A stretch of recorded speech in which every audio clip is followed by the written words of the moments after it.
So hello juniors, আমরা এসে গেছি হোম অ্যাসাইনমেন্ট ওয়ানের 3 নম্বর ভিডিওতে। সাবজেক্ট হচ্ছে design of RCC structure laboratory. তো এবার আমরা এক প্রবলেম নাম্বার 4 অব্দি আমাদের আগেই করা ছিল।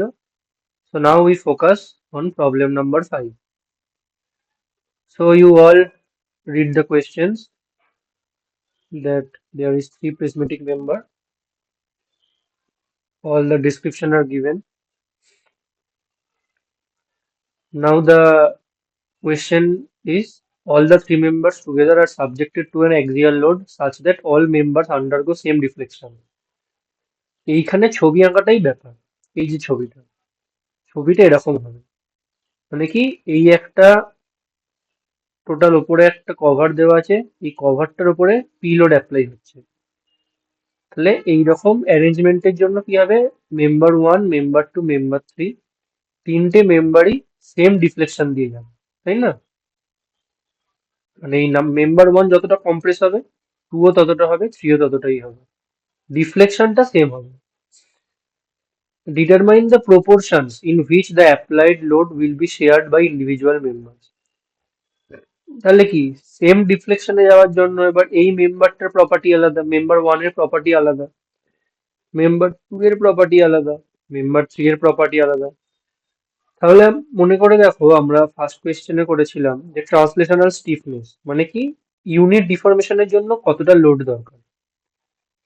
এখানে সমস্ত মেম্বার সেম ডিফ্লেকশনের মধ্যে দিয়ে যাচ্ছে, তাহলে যার স্টিফনেস বেশি হবে, তাহলে আহ, তার ক্ষেত্রে লোড বেশি লাগবে। সেম ডিফ্লেকশন দিয়ে ধরলাম, ডিফ্লেকশন দেওয়া হচ্ছে ডেল্টা, তাহলে তিনটে মেম্বারই ডেল্টা ডিফ্লেকশন আসছে। এবার এই মেম্বারটার যদি স্টিফনেস বেশি হয়, তাহলে ডেল্টা পরিমাণ ডিফ্লেকশন ঘটাতে একে বেশি পরিমাণ লোড দিতে হবে। টু এর যদি কম হয়, টু কে ওয়ানের থেকে কম দিতে হবে। তিনের মাঝামাঝি হলে তিনকে একটু মাঝামাঝি দিতে হবে। তাহলে সলিউশন দেখো, অ্যাক্সিয়াল অ্যান্ড ট্রান্সলেশনাল স্টিফনেস কি, এই বাই এল, আমরা ফার্স্ট কোয়েশ্চেনে বের করেছি। So the more stiff is a member, the more stiff is a member is, the more will be the required force for same deflection. I have told earlier. So P is proportional to K. What is K? K is the translational stiffness. So what will be the proportions? Pi equal to P into Ki by summation K. So distribute, what will be the distribution factor? Ki by summation K. The member having translational stiffness higher, it will share more load. Then what will be P1? P1 equals to P into K1 by summation K, K1 plus K2 plus K3. Just value গুলো লিখে দিয়েছি। K1 কি হবে A1 E by L1, K2 কি হবে A2 E by L2, K3 কি হবে A3 E by L2। এইভাবে জাস্ট লিখে দিয়েছি। এখানে জাস্ট বোঝার কি ছিল, যে যখন সেম ডিফ্লেকশনের মধ্যে দিয়ে যাচ্ছে, তখন তাহলে যার স্টিফনেস বেশি, তার সেম ডিফ্লেকশন ঘটাতে লোড লাগবে বেশি। এই লাইনটা শুধু বোঝায়, এই পি ভ্যারিয়েস। ওকে, নেক্সট কোশ্চেনটা অলমোস্ট সেম। এখানে কি দেওয়া আছে তোমরা পড়ে দেখবে।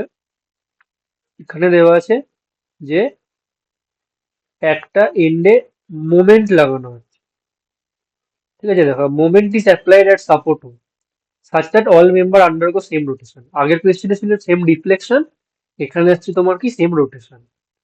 তাহলে এখানেও সেম বলেছে, প্রপোর্শন বের করতে হবে যাতে applied moment will be shared by individual member. এবার দেখো এখানে কি বলেছে, এ এন্ড আর বি এন্ডটা ফিক্সড, আর সি এন্ডটা হচ্ছে আমার হিঞ্জড।